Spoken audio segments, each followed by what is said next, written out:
My life is as a result of the counselors, the multitude of counselors God took me to. Not my biological father, not my biological mother, not even my family. I am far above my earthly father in the knowledge of God, because God took me to a mentor. In the beginning of my life, God was just taking me from post to post. The first place I gave my life to God was in deeper life, and I started learning holiness, there's self-control. And I moved to a mountain of fire, and I started learning die, fire.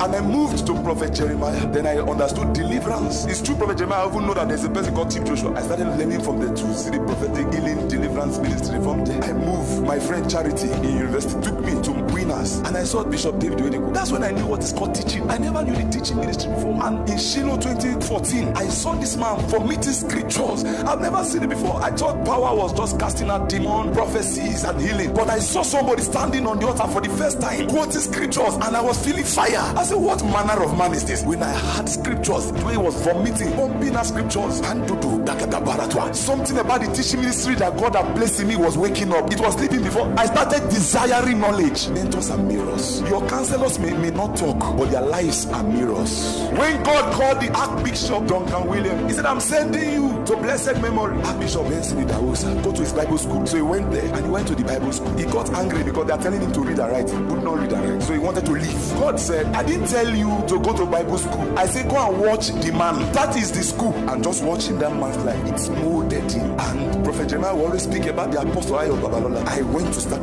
digging deep. Who is Babalola? I now saw that, this man, he went for 40 days, 2 times. He went for 51 days without eating. He lied down on one spot for 21 days fasting. A serpent crawled on his body and died. Babalola could put fire in his private part here so that he would be awake to pray every midnight. I was seeing how intentional I was. A certain time came in 1930 when there was a revival. He preached, so they said everybody gathered their moods, their charms, and it was up to a 3-story building. And when he set fire on it, one idol jumped out and told the woman that this is not our agreement now. He threw the idol back into the fire. And when I was seeing the move and the fire, I had to look for Apostle Ayo Babalola mountain. I went there, and the first thing I did there, I stayed 9 days, no eating, no drinking, and I was praying for mercy. And God appeared to me and said, I'm having a covenant of mercy with you from now. At age 19, it's not me that is doing it again. Something entered through mentors, counselors. Before 3 years of meeting counselors, they started calling me fasting machine. 14 days dry without eating. 21 days. Fasting now is not for me to get power. I'm just addicted to it. There are some days that if I eat, to look as if I sin. It was the spirit of the Apostle Ayo Babalola. He was a fasting machine. Blessed is the man that walks not